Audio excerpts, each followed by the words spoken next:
저는 대학 수석 합격 통지서를 품에 넣은 채 어묵 국물에 물을 더 붓고 있었습니다.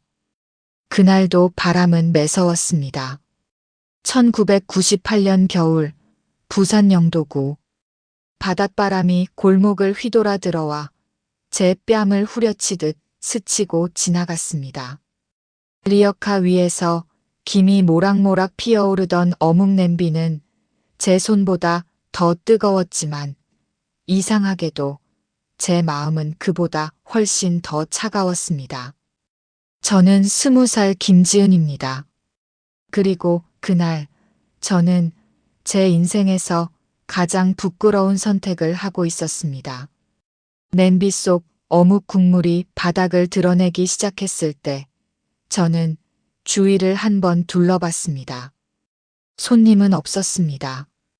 바닷가 공장들이 줄줄이 문을 닫고 IMF라는 세 글자가 사람들의 어깨를 짓누르던 시절이었으니까요. 저는 국자에 물을 한 컵 더 부었습니다. 찰랑. 맑아진 국물을 바라보며 순간 손이 멈췄습니다. 속으로 생각했습니다. 이게 정말 옳은 일일까? 손님을 속이는 건 아닐까? 하지만 곧 고개를 저었습니다. 그래도 어묵은 그대로잖아. 국물만 조금 연해질 뿐이야. 그렇게 저 자신을 설득하며 저는 다시 국자를 저었습니다. 그게 제 현실이었습니다. 정직과 생존 사이에서 매일같이 줄타기를 하는 현실. 제 외할아버지는 병원에 누워 계십니다. 중풍으로 쓰러지신 지 3달째입니다. 병원비는 벌써 밀린 지 오래고 어제는 이런 전화를 받았습니다. 김지은 보호자분 맞으시죠? 이번 주 안에 입금 안 되면 퇴원 절차 진행하겠습니다. 퇴원이라는 말은 사실상 방치였습니다. 집에는 간병할 사람도 약값도 없으니까요. 그 전화를 끊고 나서 저는 한동안 아무 말도 하지 못했습니다. 리어카 옆에 쭈그리고 앉아 휴대폰을 붙잡고 있었죠. 제 손은 차가운 금속처럼 굳어 있었습니다. 그때 제 주머니 안에서 바스락 소리가 났습니다. 구겨진 종이 한 장. 부산대학교 식품영양학과 수석 합격 통지서. 저는 그 종이를 꺼내 펼쳤다가 다시 접었습니다. 찢을 수는 없었습니다. 차마 찢을 수는 없었습니다. 엄마 나 붙었어. 수석이래. 아무도 없는 골목에서 저는 혼잣말을 했습니다. 엄마는 10살 때 세상을 떠났습니다. 폐렴이었습니다. 그때도 겨울이었습니다. 저는 하늘을 올려다봤습니다. 잿빛 구름이 낮게 깔려 있었습니다. 근데 등록금이 없네. 말끝이 저절로 떨렸습니다. 속으로 생각했습니다. 엄마가 살아있었다면 나 이렇게까지는 안 살았겠지. 하지만 그런 생각을 오래 할 수는 없었습니다. 장사는 해야 했으니까요. 어묵이에요. 따뜻한 어묵 국물 있어요. 목소리를 높였지만 바람에 흩어져 버렸습니다. 사람들은 바쁘게 지나갔습니다. 누구도 리어카 앞에 멈추지 않았습니다. 그러다 술 냄새를 풍기는 남자가 비틀거리며 다가왔습니다. 야, 한 개 얼마야? 1,000원입니다. 그는 주머니를 뒤적이다 동전 몇 개를 꺼냈습니다. 5개, 6개 모자랐습니다. 아저씨, 조금 모자라는데요. 순간 남자의 표정이 굳었습니다. IMF 시대에 무슨 공부는 공부야. 다 망했는데. 학생이면 집에 가서 살림이나 도와. 그리고는 제 리어카를 발로 툭 차버렸습니다. 철컹. 냄비가 흔들리며 국물이 넘칠 뻔했습니다. 저는 재빨리 손잡이를 붙잡았습니다. 죄송합니다, 아저씨. 입에서 자동처럼 그 말이 나왔습니다.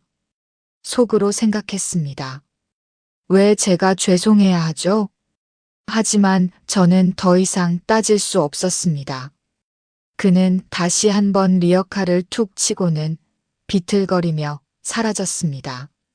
그 자리에 남은 것은 흔들리는 어묵꼬치와 제 자존심뿐이었습니다. 저는 고개를 숙였습니다. 눈물이 떨어질까봐 바람 때문이라고 핑계를 댈 수 있을 만큼만 고개를 숙였습니다. 그때 병원에서 다시 전화가 왔습니다. 오늘 안으로 일부라도 입금이 되면 좋겠습니다. 저는 입술을 깨물었습니다. 네, 알겠습니다. 최대한 해보겠습니다. 최대한. 그 말이 그렇게 무겁게 느껴질 줄 몰랐습니다. 저는 그날 어묵을 한 개도 못 팔았습니다. 해가 기울 무렵 냄비 속 어묵은 여전히 남아 있었습니다. 국물은 이미 몇 번이나 물을 타 연해진 상태였습니다. 리어카 손잡이를 잡고 저는 한숨을 내쉬었습니다. 할아버지, 조금만 더 버텨주세요. 제가 어떻게든 해볼게요. 그때 주머니 속 통지서가 또 바스락거렸습니다. 저는 종이를 꺼내 펼쳤습니다. 합격 통지서 위에 떨어진 제 눈물이 글자를 번지게 만들었습니다. 엄마, 나 꼭 대학 갈 거야. 그 말은 다짐이자 기도였습니다. 그 순간이었습니다. 골목 입구에서 낮고 묵직한 엔진 소리가 들렸습니다. 부웅. 저는 고개를 들었습니다. 이 골목에는 어울리지 않는 번쩍이는 검은 세단이 천천히 들어오고 있었습니다. 차창은 짙은 선팅으로 가려져 있었고 바퀴는 무릉덩이를 조용히 가르며 움직이고 있었습니다. 저는 무심코 속으로 중얼거렸습니다. 속으로 생각했습니다. 또 단속 나오려는 건가?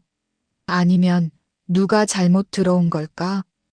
차는 제 리어카 앞에서 멈췄습니다. 엔진이 꺼졌습니다. 그리고 뒷좌석 문이 천천히 열렸습니다. 저는 그때는 몰랐습니다. 저 검은 차에서 내릴 사람이 제 인생을, 아니, 제 과거까지 뒤흔들 줄은. 그날 저는 단지 어묵을 팔고 있었을 뿐이었습니다. 하지만 누군가는 그 냄새에 이끌려 저를 찾아오고 있었습니다. 그리고 그 만남이 20년 묵은 비밀을 끌어올릴 줄은 저는 상상도 하지 못했습니다. 다음 날 그 아이가 다시 제 앞에 서게 될 줄도 말입니다. 제 손자는 8년째 밥을 거부하고 있습니다. 이 말을 처음 입 밖으로 꺼냈을 때 저는 스스로도 믿기지 않았습니다. 대한민국 재계 순위 10손가락 안에 드는 기업을 일군 사람입니다. 수천 명의 직원을 먹여 살리고 조 단위 계약을 성사시킨 사람입니다. 그런 제가 10살짜리 아이 하나의 밥 한 숟가락을 해결하지 못하고 있었습니다. 제 이름은 박태문입니다. 58입니다. 대성중공업 회장입니다. 그리고 저는 제 손자를 살리지 못하고 있는 할아버지입니다. 아침 식탁은 늘 전쟁터였습니다. 은빛 수저, 최고급 도자기, 호텔 출신 셰프가 차린 식단, 전복죽, 유기농 채소, 수입 과일, 영양 보충 음료. 하지만 그 화려한 식탁 한가운데에는 늘 공허함이 있었습니다. 준호는 숟가락을 들지 않습니다. 그날도 마찬가지였습니다. 준호야, 한 입만 먹어보자. 저는 최대한 부드러운 목소리로 말했습니다. 제 목소리는 협상 테이블에서 쓰는 냉정한 톤이 아니었습니다. 손자를 향한 애원에 가까운 목소리였습니다. 아이는 저를 보지도 않았습니다. 말없이 접시를 밀었습니다. 쨍그랑. 그릇이 바닥에 떨어졌습니다. 전복죽이 대리석 바닥 위로 흘러내렸습니다. 순간 식당 안이 조용해졌습니다.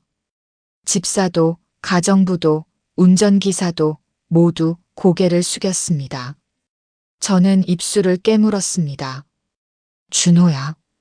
아이는 제 눈을 보지 않습니다. 그저 창밖만 바라봅니다. 속으로 생각했습니다. 도대체 어디서부터 잘못된 걸까? 의사들은 말했습니다. 심리적 거식증입니다. 어머니를 잃은 상실감이 원인입니다. 그 아이는 태어나자마자 엄마를 잃었습니다.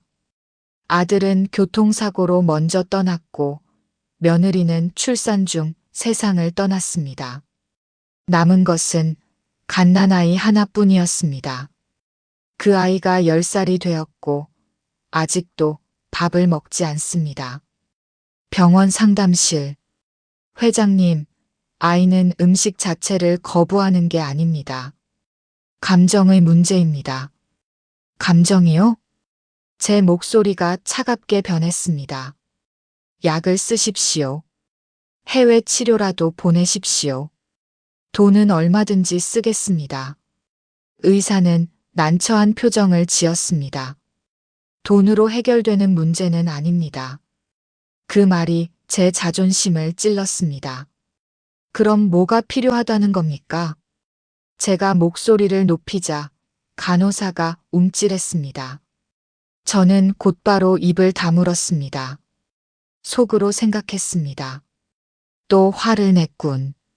아이 앞에서 아이를 살리겠다는 마음이 언제부턴가 제 오만함과 뒤섞여 버렸습니다.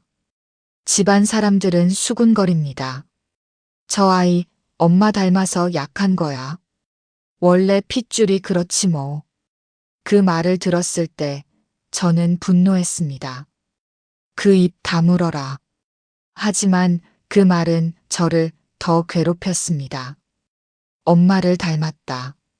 그 말이 제 가슴을 파고들었습니다. 속으로 생각했습니다. 내가 그 아이 엄마를 지켜줬더라면. 그 생각은 늘 거기서 멈췄습니다.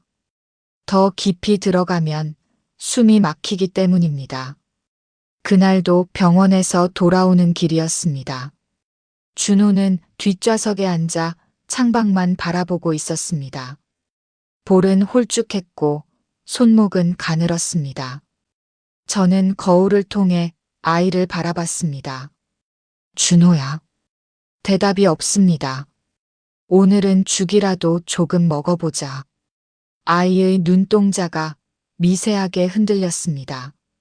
하지만 말은 없었습니다. 차는 해운대를 지나 영도 쪽으로 향했습니다. 신호등 앞에서 멈췄습니다. 그때였습니다. 창문 틈으로 무언가 스며들었습니다.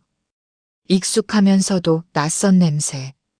따뜻하고 고소하고 조금은 짭짤한 냄새. 저는 인상을 찌푸렸습니다. 기사, 창문 닫아. 그 순간, 할아버지, 아이가 먼저 말했습니다. 저는 고개를 들었습니다. 준호의 눈이 반짝이고 있었습니다. 8회 동안 한 번도 본 적 없는 눈빛이었습니다. 저 냄새 뭐예요? 운전기사가 창밖을 힐끗 봤습니다. 어묵인 것 같습니다. 노점상 같네요. 노점상. 저는 본능적으로 얼굴을 찡그렸습니다. 제 세계와는 어울리지 않는 단어였습니다. 그런데 저거 먹고 싶어요. 아이의 목소리는 작았지만 분명했습니다. 저는 심장이 내려앉는 것을 느꼈습니다. 뭐라고? 아이는 창밖을 가리켰습니다. 골목 어귀에 작은 리어카 하나가 보였습니다. 김이 모락모락 올라오고 있었습니다. 저거 먹고 싶어요. 그 말은 8년 만에 처음으로 아이가 꺼낸 욕구였습니다. 저는 숨을 삼켰습니다. 속으로 생각했습니다. 이게 기회일지도 모른다. 신호등은 아직 빨간불이었습니다. 어묵 냄새는 점점 더 진해졌습니다. 그리고 저는 그 리어카 앞에 서 있는 한 소녀의 얼굴을 아직 알지 못한 채 참은 손잡이를 잡고 있었습니다.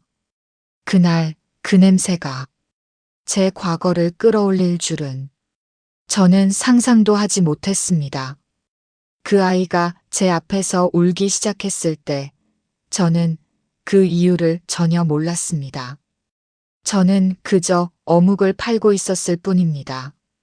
바람은 여전히 차가웠고 제 손은 빨갛게 얼어 있었습니다. 검은 세단에서 내린 아이는 생각보다 작았습니다. 얼굴은 창백했고 눈은 깊게 들어가 있었습니다. 그런데 이상하게도 그 눈빛만은 또렷했습니다. 할아버지, 제가 직접 살래요. 아이의 목소리는 작았지만 단호했습니다. 뒤에 서 있던 중년 남자가 잠시 망설이다가 고개를 끄덕였습니다. 저는 국자를 들었습니다. 몇 개 드릴까요? 아이는 제 눈을 보지 못한 채 냄비를 바라봤습니다. 2개요. 저는 꼬치를 집어 국물에 살짝 적셨습니다. 김이 모락모락 올라왔습니다. 아이의 얼굴 가까이 뜨거운 김이 닿자 아이는 본능처럼 살짝 물러났습니다. 뜨거워요. 이렇게 후 하고 불어야 돼요. 저는 무심코 꼬치 끝을 잡고 국물을 불어 식혔습니다. 어릴 적 엄마가 제게 해주던 그대로 속으로 생각했습니다. 나도 이런 적이 있었지. 아이의 손이 떨리고 있었습니다. 저는 자연스럽게 아이의 손 위에 제 손을 얹었습니다. 천천히 드세요. 급하게 먹으면 더 뜨거워요. 아이의 손은 얼음처럼 차가웠습니다. 아이는 조심스럽게 어묵을 한 입 베어 물었습니다. 그리고 그 순간 멈췄습니다. 입안에서 무언가가 터진 것처럼 아이의 눈이 크게 흔들렸습니다. 곧이어 눈물이 맺혔습니다. 왜 그래요? 뜨거워서 그래요? 저는 당황해서 물었습니다. 아이는 고개를 저었습니다. 눈물이 뚝뚝 떨어졌습니다. 맛있어요. 그 한마디였습니다. 그 아이는 8회 동안 아무것도 먹지 않던 아이였습니다. 그런데 그날 제 리어카 앞에서 어묵 한 입에 울고 있었습니다. 저는 가슴이 먹먹해졌습니다. 속으로 생각했습니다. 이 아이 얼마나 배고팠던 걸까? 저는 아무 생각 없이 아이의 머리를 쓰다듬었습니다. 잘했어요. 아주 잘했어요. 아이의 머리카락은 부드러웠습니다. 그 순간 뒤에서 누군가 숨을 삼키는 소리가 들렸습니다. 아마 그 중년 남자였을 겁니다. 아이는 어묵을 다 먹고도 제 앞을 떠나지 않았습니다. 그저 가만히 저를 바라봤습니다. 그 눈빛은 이상했습니다.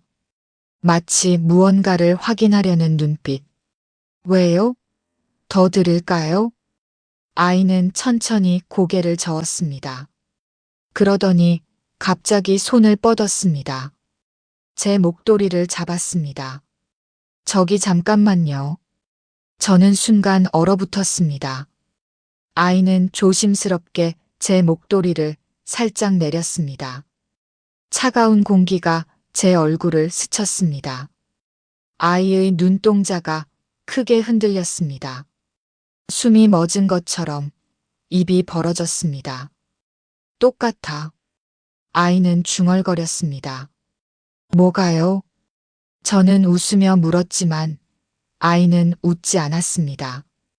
그 눈빛은 공포와도 닮아 있었습니다. 우리 엄마랑 똑같아요.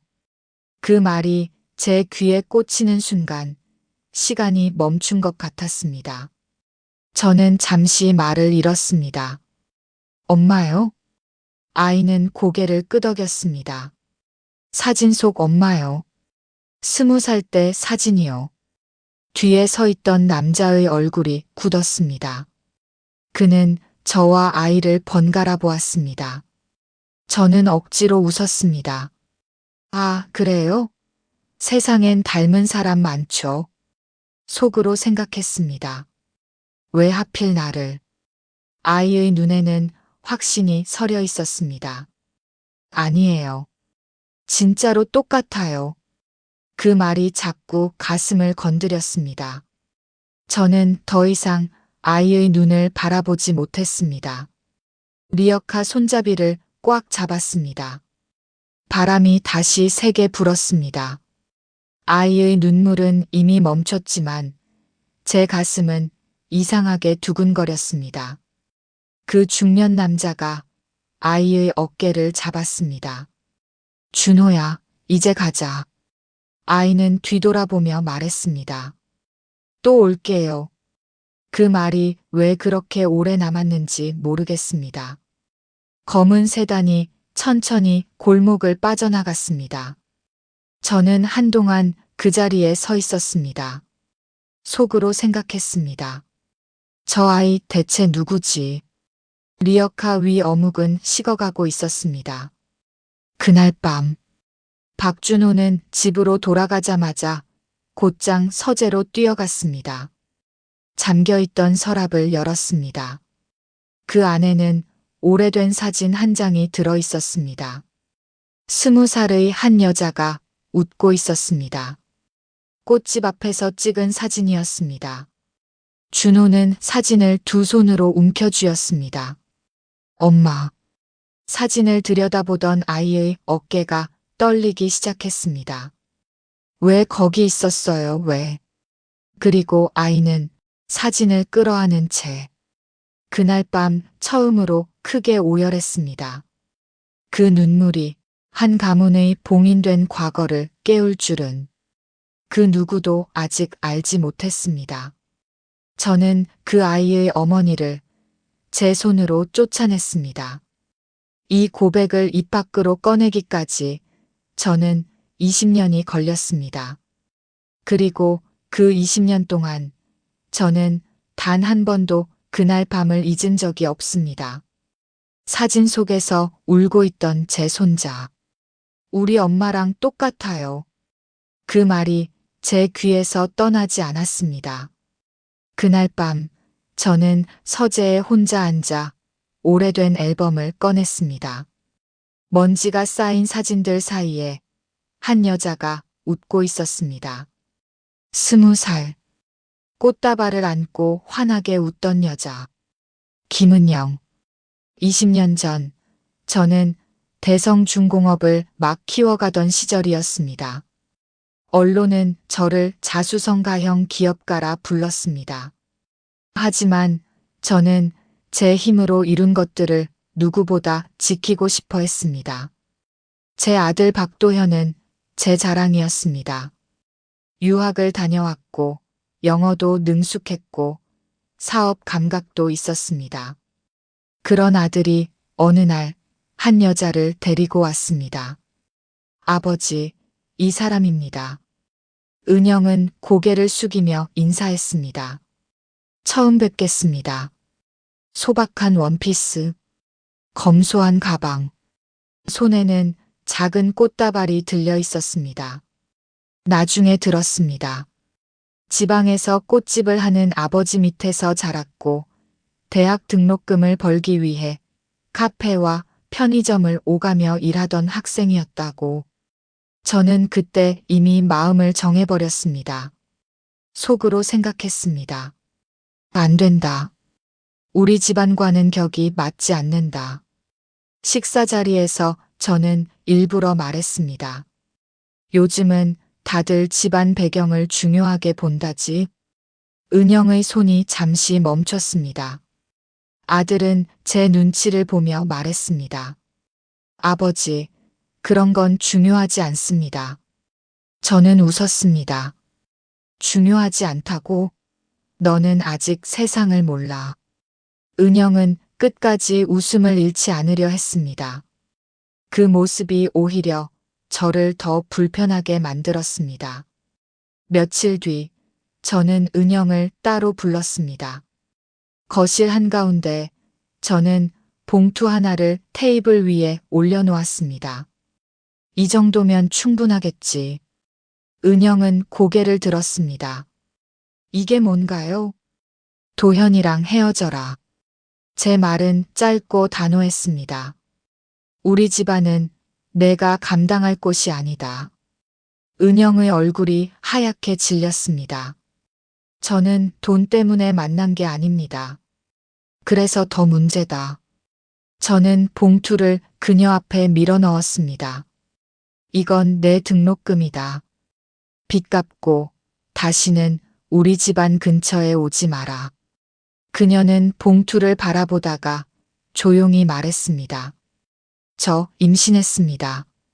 그 순간 제 심장이 철렁 내려앉았습니다. 하지만 저는 표정을 바꾸지 않았습니다. 지워라.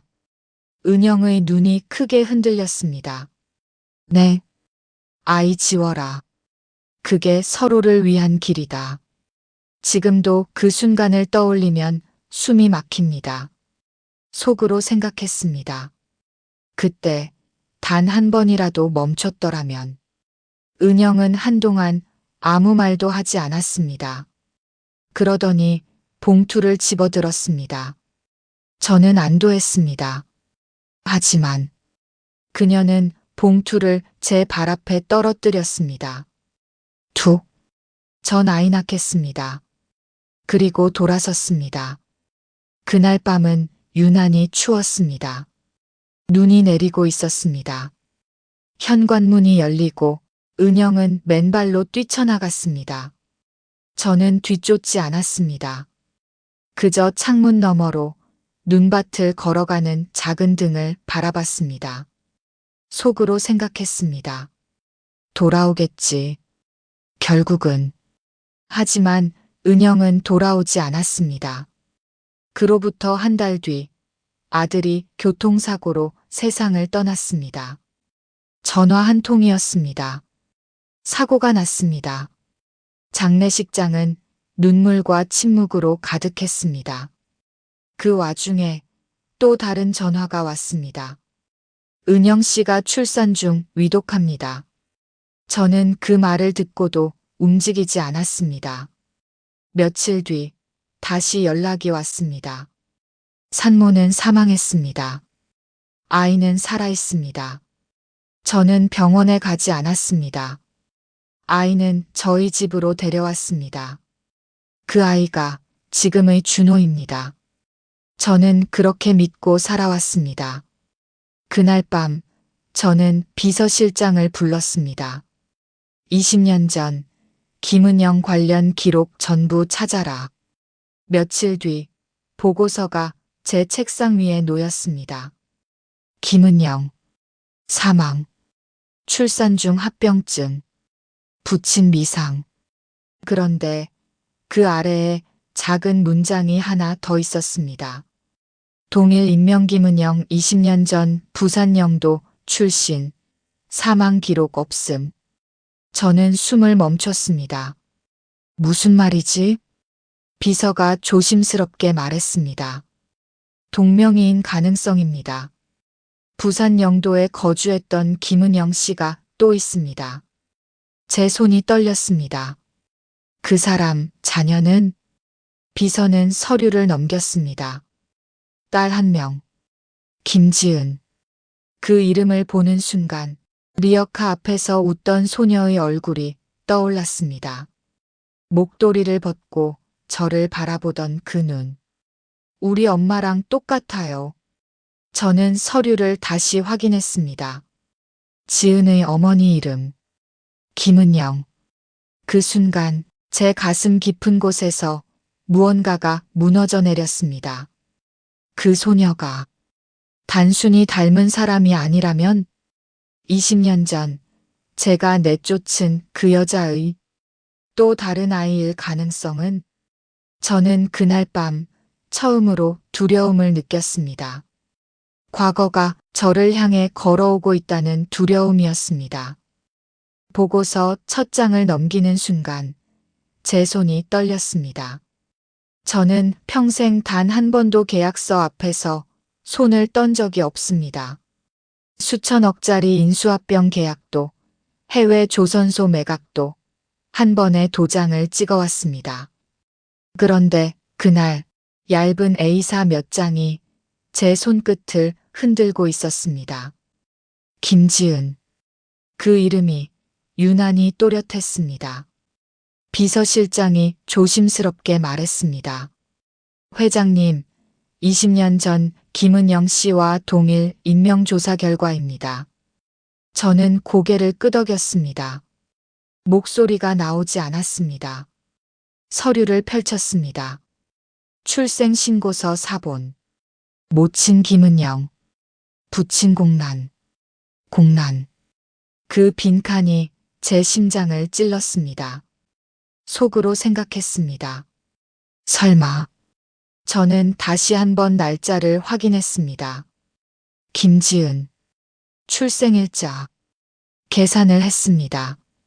은영이 저희 집을 떠난 해, 그 겨울로부터 정확히 9달 뒤. 제 숨이 거칠어졌습니다. 이건 우연일 수 있다. 스스로에게 말했습니다. 하지만 제 머리는 이미 계산을 멈추지 못하고 있었습니다. 그럼 김은영 사망 기록은? 비서가 답했습니다. 회장님, 출산 중 사망한 김은영은 다른 인물입니다. 동명이인이었습니다. 저는 고개를 들었습니다. 뭐라고? 영도 출신 김은영 씨는 출산 기록이 없습니다. 대신 1년 뒤 폐렴으로 사망한 기록이 있습니다. 폐렴. 그 단어가 귀를 때렸습니다. 20년 전 제가 외면했던 그 여자. 그 여자가 차가운 겨울에 폐렴으로 사망했다는 기록. 저는 눈을 감았습니다. 속으로 생각했습니다. 그 겨울밤 맨발로 나갔지.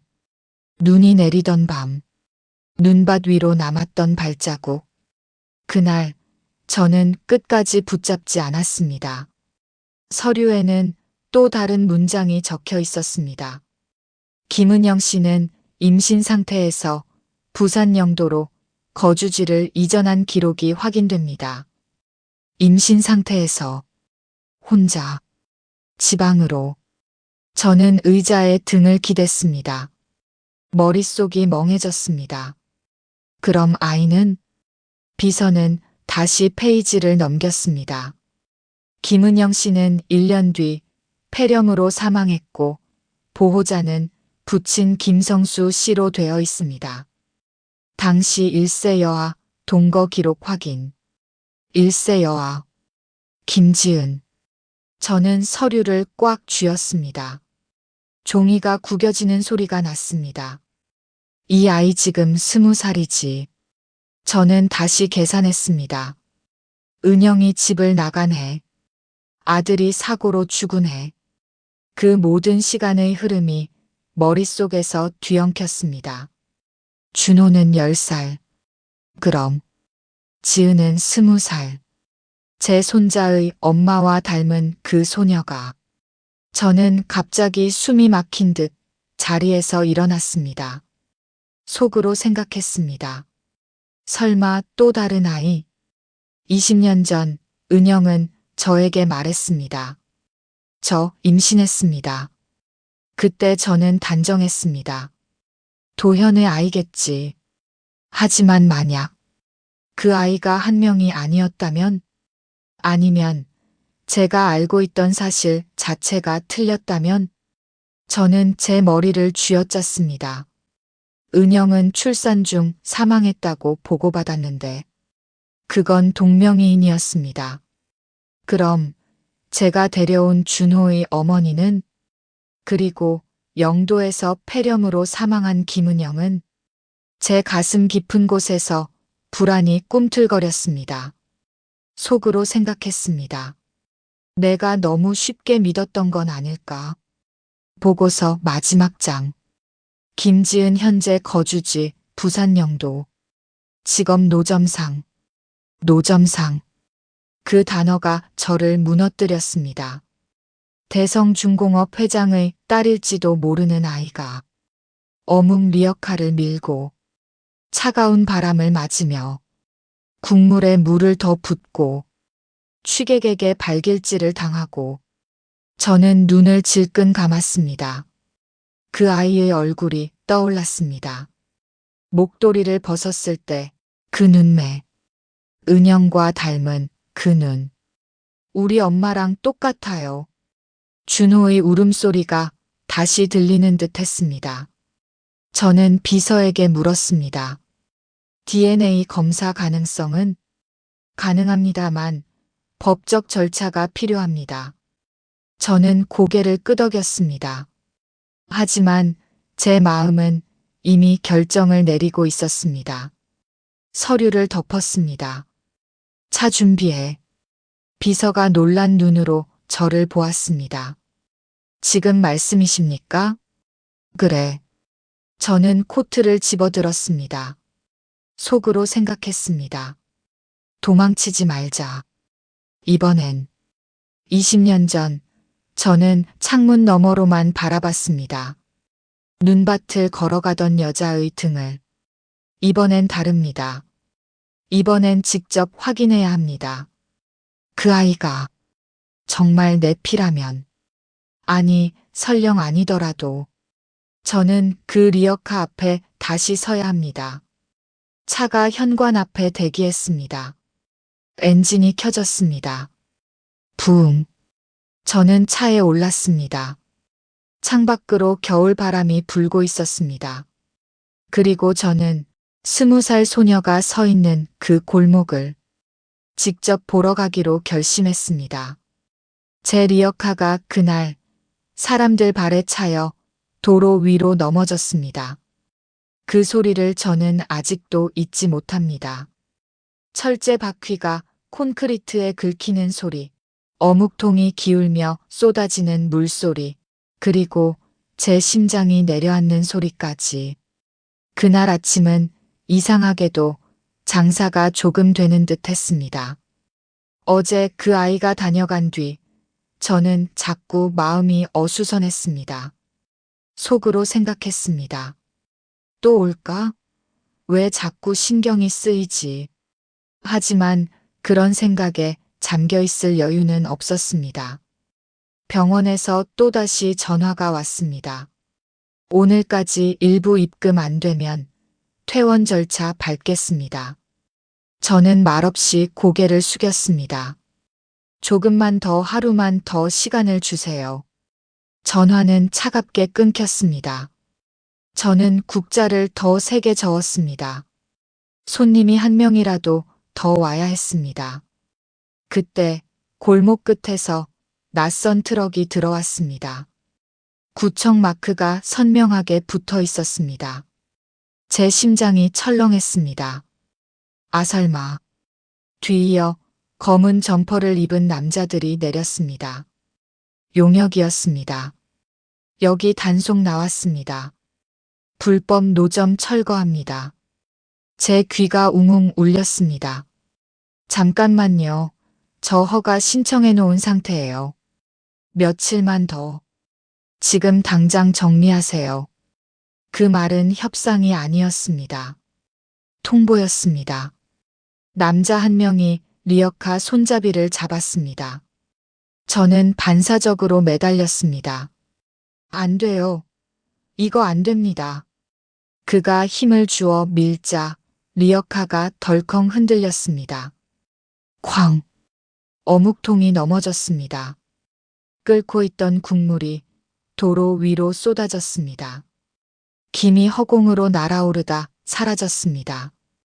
제 손목이 뜨거운 국물에 닿았습니다. 아! 하지만 아픔을 느낄 틈도 없었습니다. 리어카를 붙잡은 제 몸이 끌려가기 시작했습니다. 놔요. 제발 놔요. 바퀴가 돌았습니다. 저는 리어카에 매달린 채 몇 걸음이나 끌려갔습니다. 주변 사람들이 수군거리기 시작했습니다. 요즘 단속 심하네. IMF라지만 저렇게까지 해야 하나.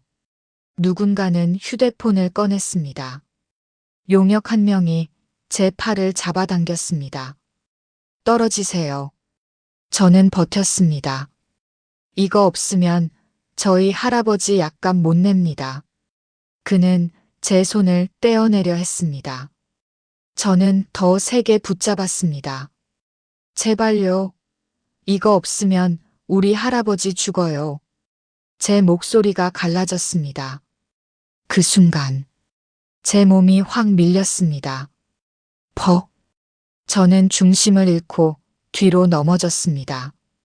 차가운 진흙탕 위로 등이 부딪혔습니다. 얼어붙은 땅이 허리를 세게 때렸습니다. 한동안 숨이 나오지 않았습니다. 하늘이 빙글 돌았습니다. 속으로 생각했습니다. 이렇게 끝나는 건가? 눈을 뜨자 제 리어카는 트럭 쪽으로 밀려가고 있었습니다. 남아있던 어묵꼬치가 도로 위에 흩어졌습니다. 저는 기어서라도 다가갔습니다. 제발 그건 안 돼요. 용역이 다시 제 앞을 막았습니다. 아가씨, 다른 일 알아보세요. 다른 일. 그 말이 제 가슴을 후벼 팠습니다. 전 대학도 포기했어요. 이것밖에 없어요. 눈물이 흘렀습니다. 속으로 생각했습니다. 엄마, 나 지킬 수 있을 줄 알았는데.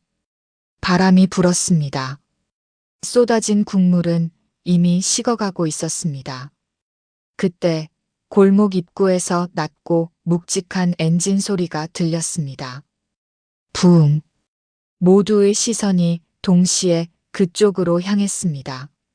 검은 세단 한 대가 천천히 멈췄습니다. 차문은 아직 열리지 않았습니다. 저는 진흙탕 위에 주저앉은 채 그 차를 바라봤습니다. 어제 그 아이가 타고 있던 차. 심장이 미친 듯이 뛰기 시작했습니다. 용역은 여전히 리어카를 밀고 있었습니다. 그 순간 차문이 열렸습니다. 광택나는 구두가 바닥을 디뎠습니다. 저는 숨을 삼켰습니다. 그리고 굵은 목소리가 골목을 가르며 울렸습니다. 지금 당장 멈춰.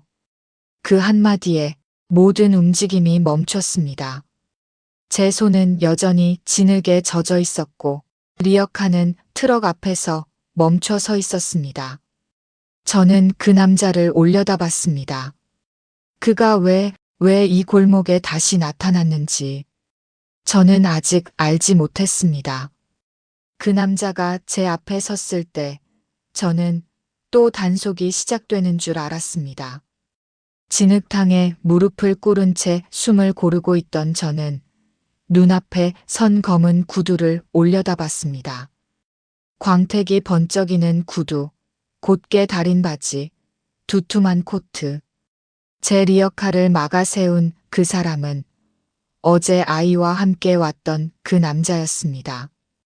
주변은 이미 웅성거리고 있었습니다. 누군가는 휴대폰을 들고 촬영을 시작했습니다. 야, 저 사람 대성중공업 회장 아니야? 맞는 것 같은데 왜 저기서? 플래시가 번쩍였습니다.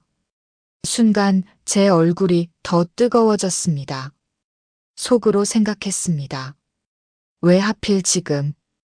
그는 용역 쪽을 향해 다시 말했습니다. 내가 멈추라고 했습니다. 그 목소리는 낮았지만 명령이었습니다. 용역들은 서로 눈치를 보며 손을 놓았습니다. 리어카가 멈췄습니다. 저는 여전히 땅에 앉아 있었습니다. 손은 진흙으로 얼룩졌고 치마 자락도 젖어 있었습니다.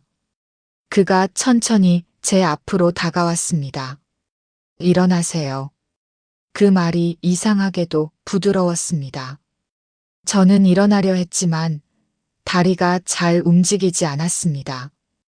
그는 잠시 제 얼굴을 바라보더니 낮게 숨을 들이켰습니다. 잠깐만. 그의 시선이 제 모자에 머물렀습니다. 그리고 목도리에. 저는 본능적으로 고개를 숙였습니다. 그대로 계세요. 그는 조심스럽게 말했습니다. 모자를 잠깐 벗어주시겠습니까? 순간 주변이 더 시끄러워졌습니다. 뭐야, 왜 벗기래? 찍어. 휴대폰 카메라가 저를 향해 더 가까이 다가왔습니다. 저는 당황했습니다. 왜요? 그는 잠시 말을 잇지 못했습니다. 손이 아주 미세하게 떨리고 있었습니다.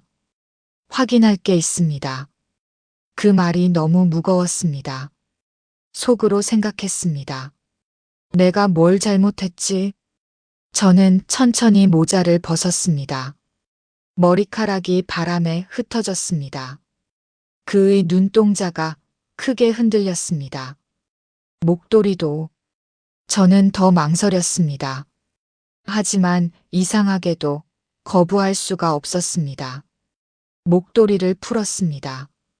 차가운 공기가 제 목을 스쳤습니다. 그 순간 그의 얼굴이 하얗게 질렸습니다.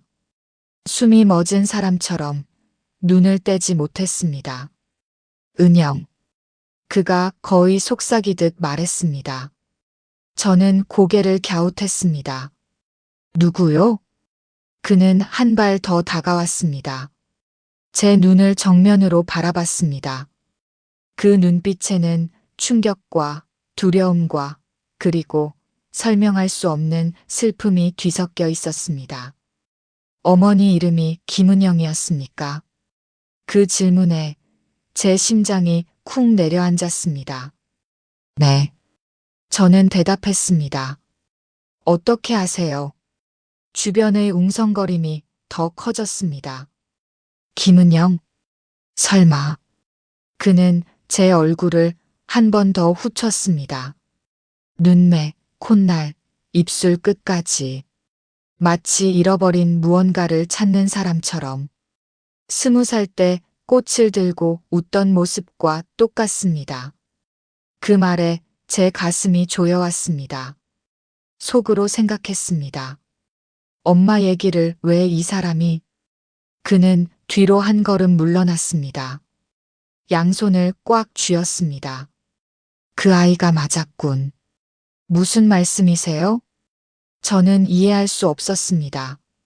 그는 제게 묻지 못했던 질문들을 삼키는 듯 보였습니다. 당신 아버지는 누구입니까? 그 말에 저는 고개를 숙였습니다. 저 아버지 없습니다. 출생 신고서의 빈칸이 떠올랐습니다. 어머니 혼자 저 키우셨습니다. 작년에 돌아가셨고요. 그의 입술이 하얗게 질렸습니다. 어떻게 돌아가셨습니까? 폐렴이요. 그 순간 그의 몸이 미세하게 흔들렸습니다. 주변의 카메라는 멈추지 않았습니다. 저는 갑자기 숨이 가빠졌습니다. 왜 자꾸 저희 엄마 얘기를 하세요? 그는 더 이상 저를 보지 못했습니다. 고개를 숙였습니다. 그리고 천천히 제 앞에서 무릎을 꿇었습니다. 사람들이 숨을 삼켰습니다. 야, 회장이 무릎을. 저는 얼어붙었습니다. 속으로 생각했습니다. 지금 무슨 일이 벌어지는 거지? 그는 고개를 숙인 채 말했습니다. 제가 큰 죄를 지었습니다.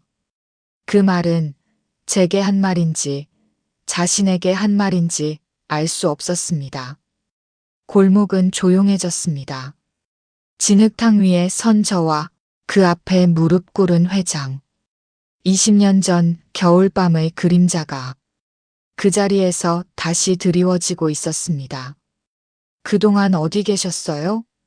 제가 그 말을 내뱉은 순간 병원 복도에 서 있던 그 남자의 얼굴이 무너졌습니다. 저는 더 이상 리어카 앞에서 진흙 묻은 소녀가 아니었습니다.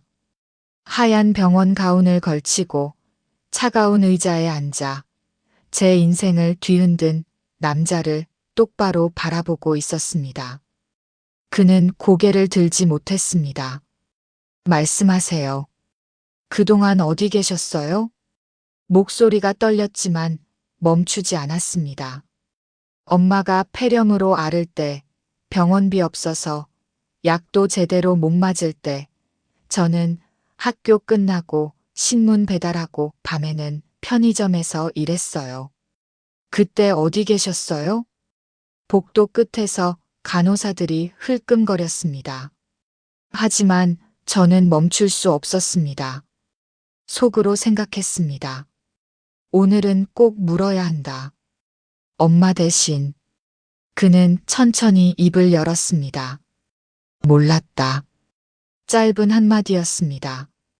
저는 헛웃음이 나왔습니다. 몰랐다고요? 정말 몰랐다. 그의 목소리가 갈라졌습니다. 내 어머니가 나를 떠난 뒤 연락을 끊었다. 내가 그 사람을 지키지 못했다.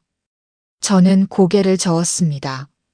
지키지 못한 게 아니라 안 지킨 거잖아요. 그 말이 병원 복도를 울렸습니다. 그는 두 손으로 얼굴을 감쌌습니다. 맞다. 안 지켰다. 처음으로 그는 변명하지 않았습니다. 나는 겁이 많았다. 집안 체면, 아버지 눈치, 회사 핑계가 많았다. 그래서 내 어머니를 혼자 두었다. 그의 어깨가 떨렸습니다. 그리고 그 대가로 아들도 잃고 며느리도 잃고 저는 눈을 질끈 감았습니다. 속으로 생각했습니다. 엄마는 마지막까지 이 사람을 원망했을까? 의사가 문을 열고 들어왔습니다. 두 분, 검사 준비가 되었습니다. DNA 검사. 그 단어가 제 심장을 세게 쳤습니다. 저는 침대에 앉았습니다. 피를 뽑는 동안 제 손이 식어갔습니다. 그는 제 맞은편 의자에 앉아 있었습니다. 시선이 자꾸 제 얼굴로 향했습니다. 확인하지 않으면 아무것도 시작할 수 없습니다. 그의 말이 공기처럼 무겁게 내려앉았습니다. 며칠이 지났습니다. 그 며칠 동안 저는 한숨도 제대로 자지 못했습니다. 속으로 생각했습니다. 만약 아니라면? 그렇다면 이 모든 혼란은 뭐지? 그리고 또 한편으로는 만약 맞다면 나는 갑자기 회장 딸이 되는 건가? 그 생각이 더 무서웠습니다. 결과가 나오는 날 병원 진료실은 숨소리조차 크게 들릴 만큼 조용했습니다. 의사는 봉투를 테이블 위에 올려놓았습니다. 얇은 종이 한 장이 들어있는 하얀 봉투. 그 봉투가 제 인생의 무게처럼 느껴졌습니다. 그는 손을 뻗었다가 멈췄습니다. 손이 떨리고 있었습니다. 내가 열어라. 저는 고개를 저었습니다. 아니요. 직접 확인하세요. 그는 봉투를 들었습니다. 찢는 소리가 크게 울렸습니다. 사각. 그 종이를 꺼내는 동안 제 심장이 목구멍까지 올라왔습니다. 그의 눈이 글자를 따라 내려갔습니다. 그리고 멈췄습니다. 입술이 하얗게 변했습니다. 99.99%. 그가 거의 속삭이듯 말했습니다. 친자 관계 확률 99.99%. 제 귀에서 웅 하는 소리가 났습니다. 저는 종이를 빼앗듯이 받아들었습니다. 숫자가 선명하게 찍혀 있었습니다. 99.99%. 의심의 여지 없는 숫자. 저는 의자에 주저앉았습니다. 속으로 생각했습니다. 정말 아빠라고? 그는 자리에서 일어나더니 갑자기 무너졌습니다. 의자에 앉은 채 얼굴을 감싸고 오열했습니다. 미안하다, 미안하다. 52년을 살아온 기업 회장이 사람들 앞에서 그렇게 울었습니다. 나는 내 존재도 몰랐다. 내가 이렇게 고생하는 줄도 몰랐다. 저는 그 모습을 멍하니 바라봤습니다. 이 사람이 제 아버지라니. 저를 지켜주지 못한 사람. 엄마를 울게 한 사람. 그리고 지금 제 앞에서 무너진 사람. 왜 이제야 나타나셨어요? 제가 다시 물었습니다. 그는 고개를 들지 못한 채 말했습니다. 용서받으려고 온 게 아니다. 늦었지만 책임지려고 왔다. 책임. 그 단어가 제 가슴을 쳤습니다. 돈으로요? 그는 고개를 흔들었습니다. 아니다. 그는 저를 똑바로 바라봤습니다. 내가 겪은 추위, 배고픔, 모욕 다 돌려줄 수는 없다. 하지만 앞으로는 내가 혼자 울지 않게 하겠다. 그 눈빛이 흔들리지 않았습니다. 저는 잠시 눈을 감았습니다. 엄마 얼굴이 떠올랐습니다. 리어카 옆에서 웃던 엄마. 속으로 생각했습니다. 엄마라면 뭐라고 했을까? 저는 천천히 입을 열었습니다. 전 돈 필요 없습니다. 그의 눈이 커졌습니다. 그럼 무엇을 원하니? 저는 숨을 고르고 말했습니다. 약속 하나만 하세요. 그는 바로 대답하지 못했습니다. 저는 또박또박 말했습니다. 저 같은 애들, IMF 때문에 학교 포기한 애들, 병원비 없어서 가족 잃은 애들, 그 아이들 위해 뭔가 하겠다고 약속하세요. 병원 안이 조용해졌습니다. 저 하나 책임지는 걸로 끝내지 마세요. 그는 천천히 고개를 끄덕였습니다. 눈물이 다시 고였습니다. 약속하마. 저는 그를 똑바로 바라봤습니다. 구두로 말고 세상에 공개적으로요. 그 순간 그의 눈빛이 바뀌었습니다. 기업인의 눈빛이 아니라 결심한 아버지의 눈빛이었습니다. 내 이름을 걸고 약속하겠다. 저는 고개를 끄덕였습니다. 그날 병원 창밖으로 겨울 햇살이 스며들었습니다. 99.99%. 그 숫자는 피할 수 없는 진실이었습니다. 하지만 진짜 이야기는 이제부터 시작이었습니다. 제 어머니가 마지막으로 남긴 말이 뭔지 듣고 싶습니다. 그가 제 외할아버지 병실 문 앞에서 그렇게 말했을 때 저는 심장이 멎는 줄 알았습니다. 병실 안은 소독약 냄새로 가득했습니다. 창밖에는 바닷바람이 거칠게 불고 있었고 병상 위에 누워 계신 외할아버지의 숨소리는 가늘고 거칠었습니다. 저는 문고리를 잡은 채 한동안 움직이지 못했습니다. 속으로 생각했습니다. 이제 진짜 이야기가 시작되는 건가? 그는 제 뒤에서 조용히 말했습니다.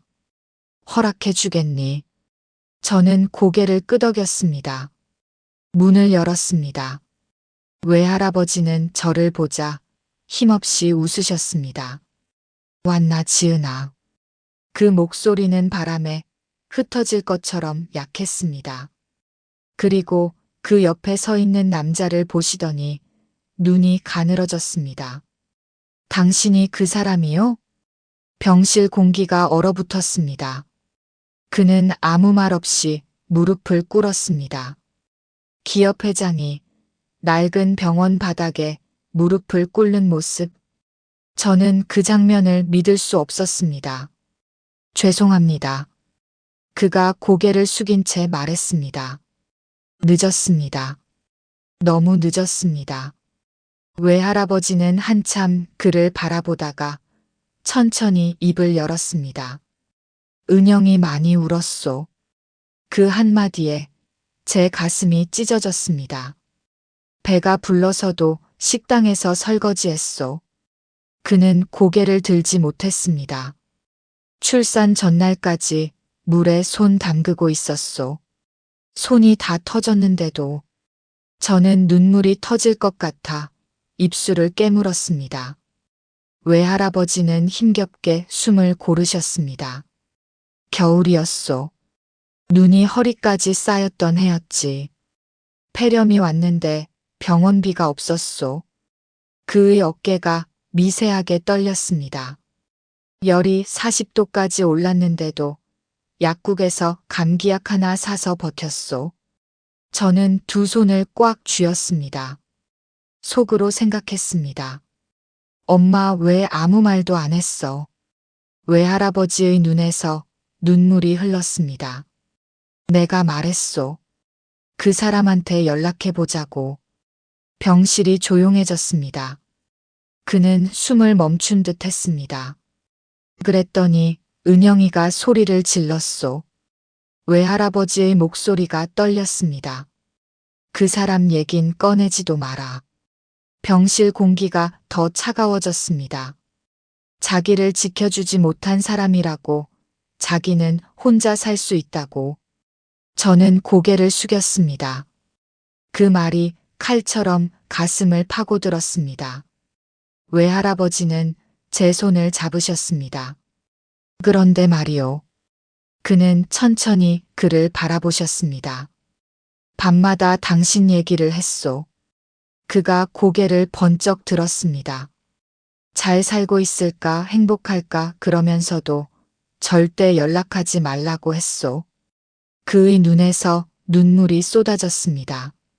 그 사람은 나랑 지은이 없어도 잘 살 거라고, 우리는 그 사람 인생에 없던 사람들이라고. 그는 그대로 이 말을 병상 바닥에 붙였습니다. 아닙니다, 아닙니다. 목소리가 갈라졌습니다. 은영은 내 인생의 전부였습니다. 병실 안에 울음소리만 가득했습니다. 저는 처음으로 이 남자의 눈물을 진짜로 보았습니다. 외할아버지는 마지막 힘을 모아 말했습니다. 출산하던 날 은영이 웃었소. 그는 숨을 멈춘 듯 했습니다. 아이 얼굴 보고 웃었소. 저는 울음을 참지 못했습니다. 지은이 이름도 은영이가 지었소. 은혜 잊지 말라고. 그 말이 제 심장을 세게 쳤습니다. 외할아버지는 그를 향해 낮게 말씀하셨습니다. 당신이 은영이를 버렸다고 생각하오? 그는 고개를 들지 못했습니다. 나는 그런 줄 알았소. 은영이는 당신을 원망했지만 미워하진 않았소. 그가 고개를 들었습니다. 눈이 붉게 충혈돼 있었습니다. 정말입니까? 마지막까지 그 사람은 나쁜 사람이 아니에요라고 했소. 병실 안이 고요해졌습니다. 그는 갑자기 자리에서 일어나더니 다시 무릎을 꿇었습니다. 그리고 깊게 큰 절을 올렸습니다. 은영을 지켜주지 못한 죄 평생 안고 가겠습니다. 그 모습에 저는 숨이 막혔습니다. 기업 회장이 아니라 한 남자가 무너져 있었습니다. 외할아버지는 그의 어깨에 손을 얹었습니다. 지금이라도 지은이 지키시오. 그는 눈물을 닦으며 고개를 끄덕였습니다. 반드시. 저는 그를 바라봤습니다. 속으로 생각했습니다. 이 사람 정말 달라질 수 있을까? 병실 창밖에서 겨울 바람이 창을 흔들었습니다. 그는 천천히 자리에서 일어났습니다. 눈은 아직 붉었지만 표정은 달라져 있었습니다. 지은아. 저는 그를 바라봤습니다. 이 집안이 밀어낸 사람들. 그는 주먹을 쥐었습니다. 내가 다시 세우겠다. 그 말은 병실 안을 울렸습니다. 단순한 위로가 아니었습니다. 결심이었습니다. 저는 알 수 없는 떨림을 느꼈습니다. 이 남자의 선택이 우리 가족의 운명을 바꿀 수도 있다는 걸. 그리고 그날 밤 그는 병실을 나서며 다시 한 번 중얼거렸습니다. 이 집안이 짓밟은 사람들, 이제는 내가 일으키겠다. 그 결심이 또 다른 파도를 불러올 거라는 걸. 그때는 아무도 몰랐습니다. 나는 2번이나 가족을 버린 사람입니다.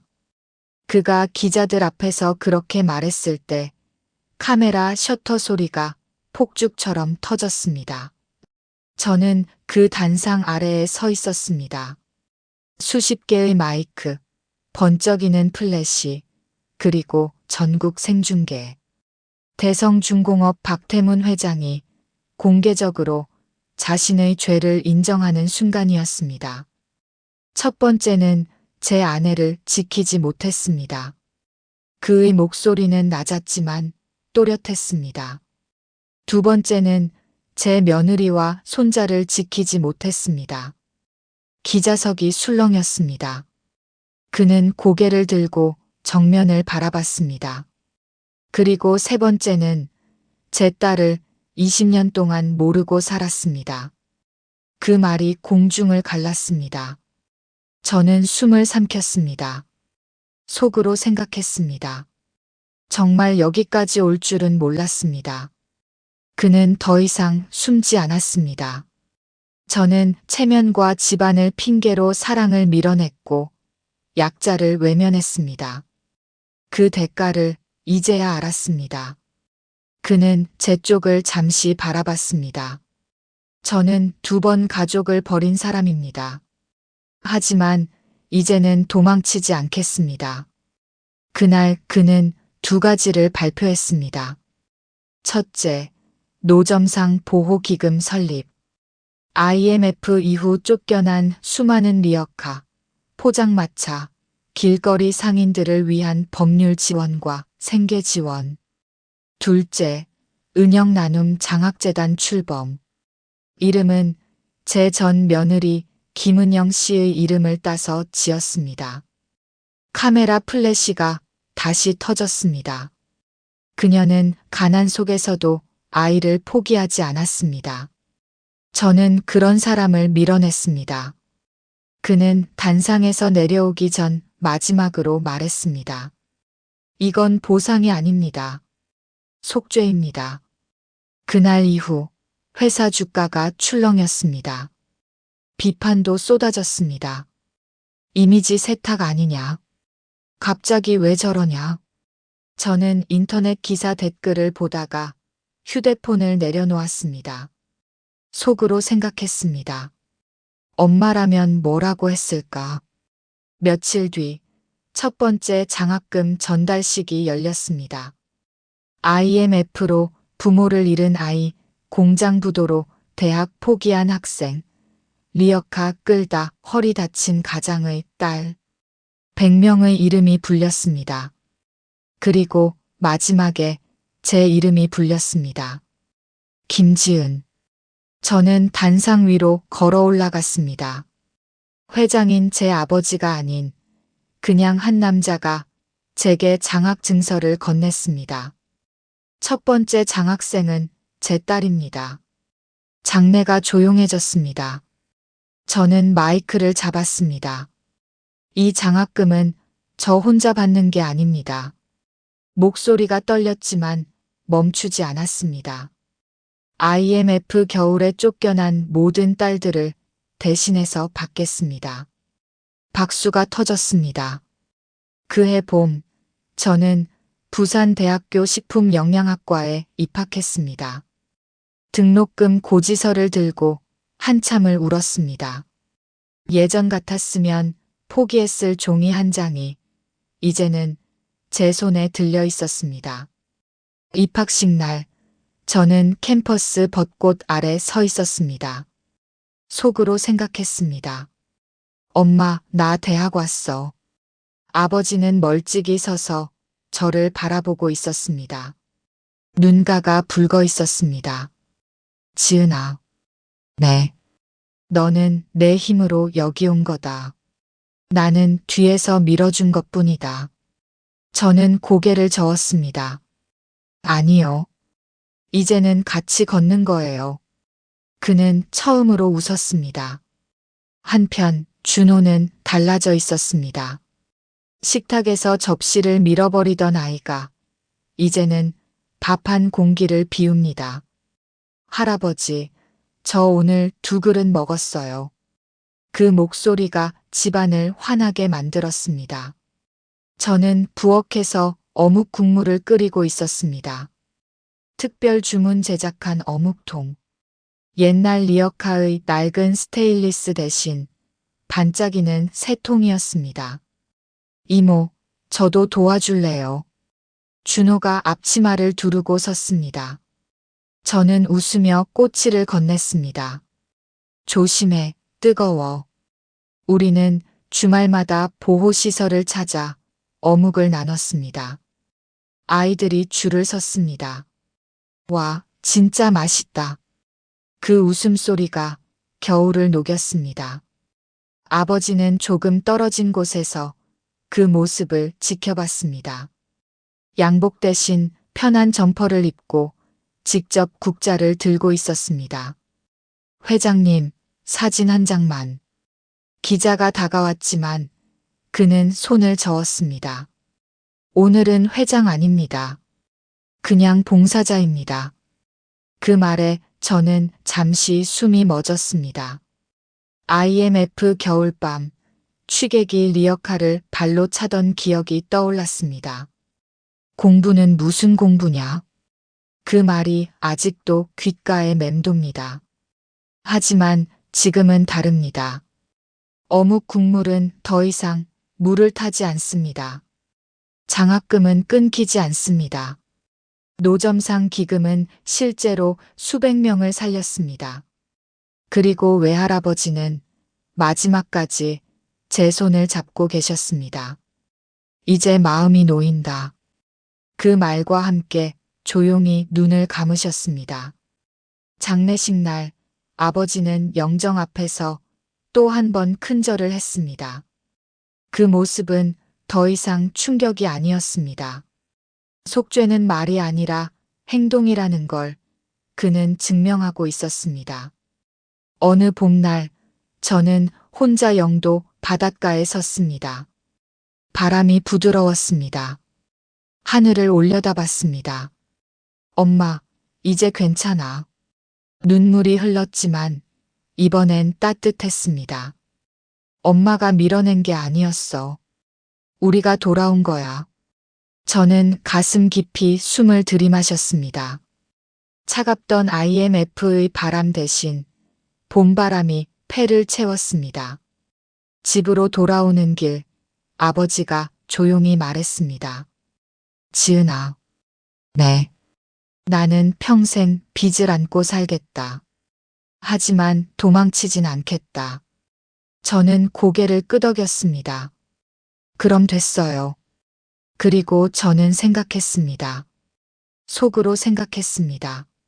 원망으로 시작한 관계가 책임으로 이어질 수 있을까? 시간은 흘렀습니다. 노점상 보호기금은 전국으로 확대됐고 은영장학재단은 매년 500명의 학생을 지원하게 되었습니다. 준호는 건강해졌습니다. 저는 실습복을 입고 급식실에서 아이들 식단을 짜고 있습니다. 그리고 매년 겨울 저는 어묵을 끓입니다. IMF 겨울을 기억하기 위해, 그리고 다짐하기 위해. 다시는 누군가가 가난 때문에 쫓겨나지 않게 하겠다고. 마지막으로 저는 그날을 떠올립니다. 진흙탕에 넘어졌던 날, 모자를 벗었던 순간, 99.99%라는 숫자. 그 모든 시간이 한 문장으로 정리됩니다. 차가운 IMF 겨울에 쫓겨난 한 여자의 눈물이 20년을 돌아 재벌 회장을 무릎 꿇게 만들었다.